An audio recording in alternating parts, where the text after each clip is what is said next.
Emergency बस उन्हें छोड़कर जा चुकी थी। सुनामी भी बिल्कुल उनकी आंखों के सामने आ चुका था। वो लोग जल्दी से होटल के अंदर की तरफ भागते हैं और होटल के इमरजेंसी बंकर के अंदर चले जाते हैं, पर उनका वो गेस्ट अंदर आ नहीं पाती और इतने में ही पानी होटल के सभी शीशे को तोड़ते हुए अंदर आ जाता है। ईडन काफी मकसद करते हुए इस बंकर को बंद कर दिया, जबकि बाहर वो गेस्ट पानी में ही फंस चुकी थी। ईडन ने अपने बेटे के साथ में लेकर इस बंकर के सारे खिड़कियां दरवाजे अच्छी तरह से सील कर दिए और ऐसा करते ही एकदम से लाइट चली गई। सीन कट होकर इधर क्रिश्चियन को दिखाया गया, जो कि बेहोश हो चुका था। जैसे ही उसे होश आया तो उसने अपने साथ में बैठी हुई नेबर को देखा, जो खून से लथपथ थी और मर चुकी थी। यह देखकर वो बहुत ही ज्यादा शॉक्ड भी हुआ और उदास भी हो गया था। किसी तरह घसीटते हुए अपने आप को इस गाड़ी से निकालकर वो धीरे धीरे पहाड़ी के ऊपर चढ़कर सारे बचे हुए सर्वाइवर्स को देखने लग गया और उनमें अपनी बेटी को ढूंढने लग जाता है। जैसे ही उसे जूलिया मिली तो उसने जाकर फौरन से अपनी बेटी जूलिया को गले लगा लिया और अपने नेबर को खामोश नजरों से देखा, ऐसे जैसे वो यह बताना चाह रहा हो कि मैं तुम्हारी वाइफ को नहीं बचा सका, इसीलिए मुझे प्लीज माफ कर दो। यहाँ पर जियोलॉजिस्ट सेंटर में जॉस को उस आदमी की कॉल आई जो बॉस के साथ पहाड़ों में फंसा हुआ था। वो जॉस को बताता है कि उनकी अपने बॉस की मौत हो चुकी है। ऐसी खबर सुनकर सभी लोग सदमे में चले जाते हैं। इधर क्रिश्चियन को अब अपनी वाइफ और अपने बेटे के लिए फिक्र होने लगी थी। टूरिस्ट बस अभी तक यहाँ पर नहीं पहुँची थी, इसीलिए उसने खुद ही होटल जाकर चेक करने का फैसला किया और अपनी बेटी को अपने नेबर के हवाले कर दिया। इधर होटल के बेसमेंट का सीन दिखाया गया। बेसमेंट में पानी अंदर आने की वजह से ईडन और उसका बेटा दरवाजे को दबाए हुए थे।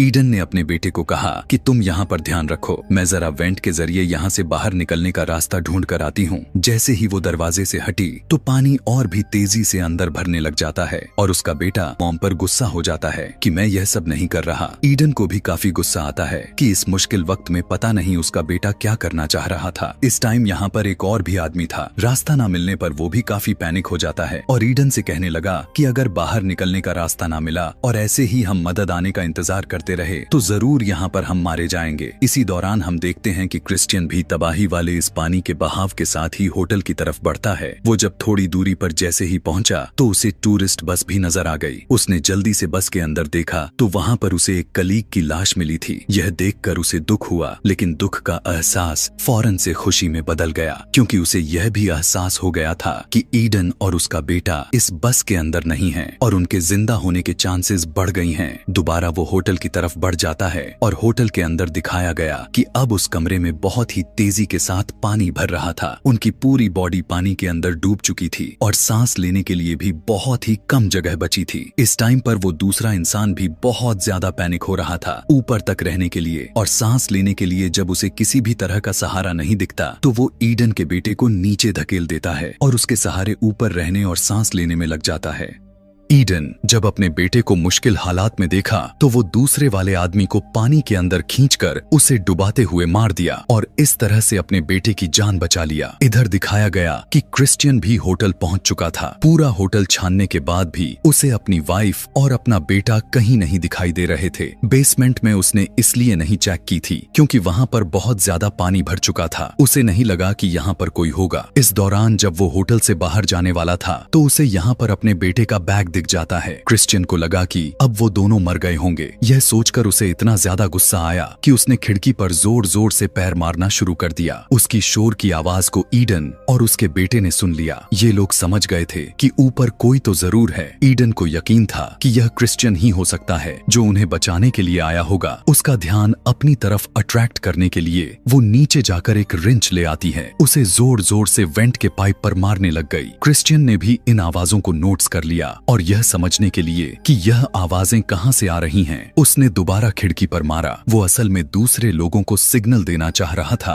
कि वो यहाँ पर आ चुका है। ईडन और उसका बेटा भी खुश हो चुके थे, लेकिन उनकी खुशी कुछ ही पल की थी। अब वेंट्स में भी पानी आना स्टार्ट हो चुका था। क्रिश्चियन उन लोगों को बचाने के लिए बेसमेंट के अंदर पानी से होता हुआ चला गया, जबकि यहाँ पर ईडन अपने बेटे से कहा, तुम परेशान मत होना, मैं बाहर का दरवाजा खोलने की कोशिश करती हूँ। यह कहकर वो पानी के अंदर चली गई और बेसमेंट का दरवाजा खोलने लग गई। वो यह नहीं जानती थी कि क्रिश्चियन भी इसी दरवाजे को खोलने की कोशिश कर रहा था। आखिरकार दोनों की एफर्ट्स मिलकर फाइनली यह दरवाजा खुल जाता है। दरवाजे के खुलते ही ये दोनों एक दूसरे को देखकर बहुत ही ज्यादा खुश हो जाते हैं। फिलहाल क्रिश्चियन ईडन से कहने लगा कि तुम सीढ़ियों की तरफ से तैरते हुए ऊपर जाओ, मैं अपने बेटे को बचा कर लाता हूँ। क्रिश्चियन का बेटा भी अपने डैड को देखकर इस तरह से खुश हुआ था जैसे उसे सब कुछ मिल गया था। क्रिश्चियन अपने बेटे से कहा, चलो आओ बाहर निकल चलते हैं, मगर वो तो अब बहुत ही ज्यादा डरा हुआ कांप रहा था। वो इस पानी के अंदर नहीं जाना चाहता था, लेकिन क्रिश्चियन उसे समझाता है कि अगर वो यहीं पर रहे तो फिर मारे जाएंगे, इसीलिए उन्हें यह कदम उठाना ही पड़ेगा और खतरा मोल लेते हुए पानी के अंदर तैरना पड़ेगा। काफी देर तक ये दोनों तैरते रहे, लेकिन फिर ईडन के बेटे की सांसें रुकने लग गईं और उसे बचाने के लिए क्रिस्टन ने उसे अपने मुंह से ऑक्सीजन देने की कोशिश की, जिसके बाद एनर्जी मिलने पर ये लोग दोबारा तैरने लग गए। जैसे ही ईडन ने अपने बेटे को देखा